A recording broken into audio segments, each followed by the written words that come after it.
La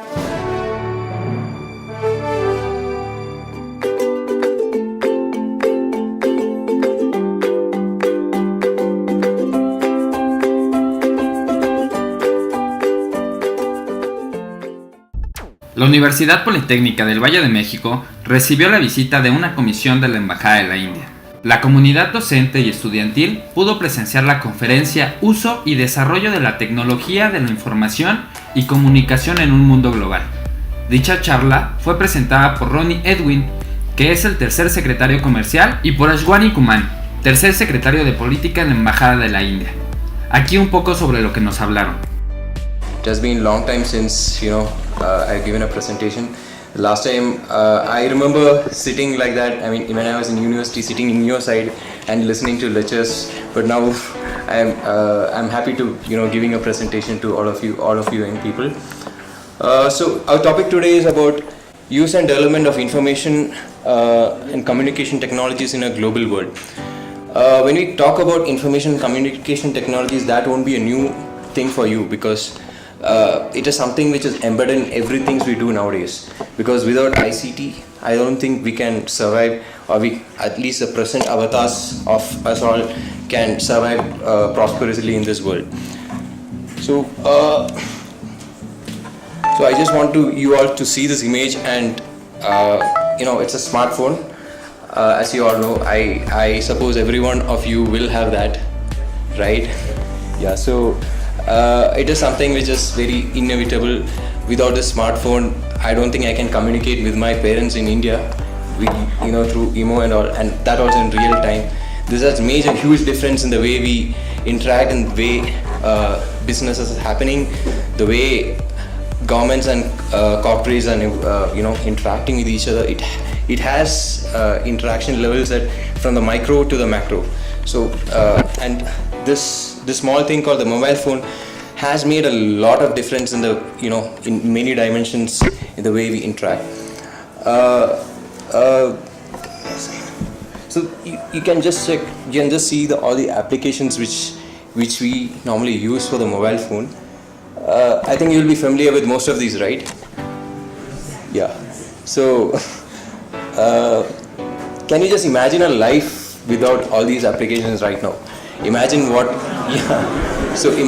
was the situation 30 years back, 40 years back, when there were no mobiles at all, right? So who can you WhatsApp to? Who can you, without Facebook, it's very difficult to find, contact your friends who are living at least for you, your friends will be here nearby. But for, people like us, I mean, once you start working, friends will be distributed all throughout the group. So it's very difficult to communicate without these kind of applications, and which you can use for free also, except for the data charges. So these small applications have made a lot of difference in our lives.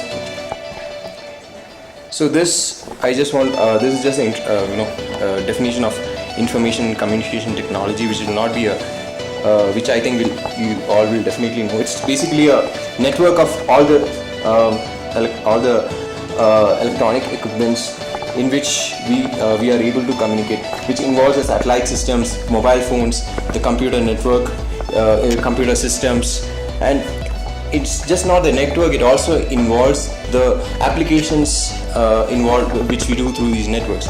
For instance, you talk about distant learning, talk about video conferencing, and all the applications which are involved.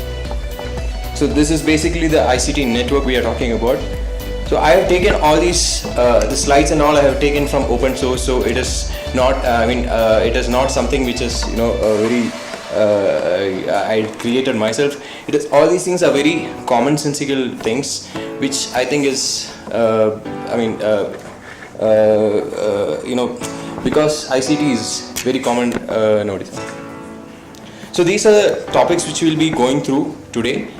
The first one is ICT in politics and next one is ICT based economy. I'll be going through the first two topics. The next four topics, which is the social cultural impact of ICT, the environment, the future of ICT, and downside, will be taken by Mr. Ashwani.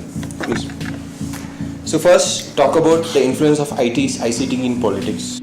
So you talk about agriculture. Agriculture is a lifeline for the most of the people in the world. For instance, in India, 55% of the people directly depend on agriculture for their welfare. And nowadays agriculture has a scope of improving itself in such a big way. In the productivity of agriculture can improve like anything if ICT used in a proper manner. But currently ICT is used in agriculture in these areas. But for instance, if you look at the normal mobile phone, the farmers in India, they have benefited a lot by using the mobile phone, by communicating with other farmers in real time and getting the prices so that they can get a better price. So indirectly it leads to more democratization of information, and leads to the finally farmers benefited, also the end consumers getting benefited. So these are the many dimensions in which agriculture ICT can help in agriculture. Hola, buenas tardes, amigos. I hope you were not bored by the last presentation, which is not even possible while you are going physically. The quality of resolution it has there is awesome. Then we have the new kind of arts that is being developed. Right until today, we had canvas, we had sculptures, we had something that we could see with our physical eyes. We could feel them. The next stage is virtual reality. Like the third picture that I have shows a GIF in which the lady has the VR gear. You put it on your eyes, you see a different kind of world, a virtual reality, and you can paint in 3D in there. And Google has already launched this platform. It's called Tilt Brush. There's the future of fine arts in a way. We use VPN. Anybody knows VPN here? Virtual Private Network. It's a common technology nowadays. We use it. It was basically devised to ensure security. Over the internet, you have a virtual private network for your own office setup, let's say. But that is also used to tunnel through and avoid some rules. For example, let's say if a website is banned in Mexico, you can tunnel through and use an IP of Europe or USA, let's say, and access that website sitting in Mexico. These things are possible. And then we have the deep dark web. They say that the kind of web, the World Wide Web, which is openly accessible to users, is very small. It's like 2 or 3%. Maybe nobody knows the full extent of it. A lot of it is hidden. And the Google crawler, Google uses the crawler, it's technically called crawler, which indexes all the words, everything which is available on the internet to index, and then it can show in the search. But there are places that the crawler cannot go. And deep web is one of those hidden places. You can access the deep dark web using other software like the Onion router, TOR, if anybody has heard. In the deep dark web, most of the transactions are regarding the illegal material like pornography, child pornography, marijuana, coke, or all these illicit things. And it's hidden. It's part of internet, but it's down there. Posteriormente, como parte del programa cultural, la comunidad disfrutó de una muestra de danza clásica de la India, teniendo como eje central el aspecto espiritual de su cultura.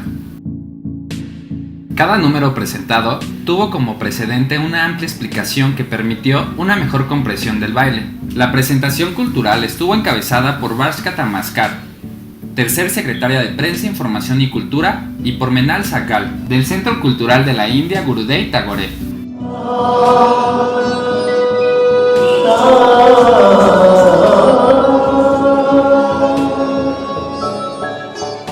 El evento contó con la presencia del secretario académico, el maestro José Ramiro Álvarez Flores, y el director de la División en Informática, Dr. Julio César Ruiz Martínez. La conducción de la presentación corrió a cargo de la maestra Maricruz Soria Ramírez y el maestro Genaro Hernández Cedillo.